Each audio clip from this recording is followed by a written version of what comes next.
क्या आपको इंटरस्टेलर में वह विशेष दृश्य याद है जिसने आपको बहुत प्रभावित किया था? कई आयाम एक दूसरे के ऊपर ढेर हो गए थे, जिससे मुख्य किरदार एक 5 आयामी स्थान में स्थित घन में गिर गया था और मनुष्य का पूरा जीवन इनमें समाहित था। कूपर अपनी बेटी की विभिन्न समय रेखाओं को देख सकता था। वह सब भौतिक रूप से मौजूद थे, लेकिन वह अपनी बेटी से आमने सामने बात नहीं कर सकता था क्योंकि आयाम अलग थे।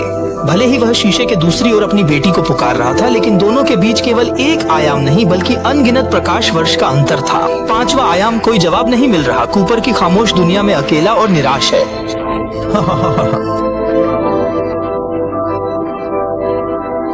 इसके बाद कूपर अलग अलग समय रेखाओं में अपनी बेटी को देखता है और अपनी पिछली मूर्खताओं को देखता है जब वह अपनी बेटी से विदा ले रहा था। गुस्से में बुकशेल्फ को धक्का दे रहा था।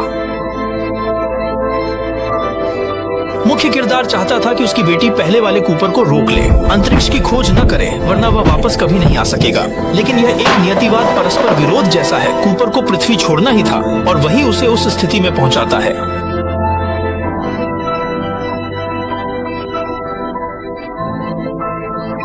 जब किताबें गिरती हैं, युवा कूपर को पता नहीं चलता कि बुकशेल्फ के बाहर की ओर खुद का ही दूसरा संस्करण खड़ा है। सालों बाद उसकी बेटी वापस बुकशेल्फ के पास जाती है और महसूस करती है कि उसने जिस भूत का जिक्र किया था वह असल में उसके पिता है।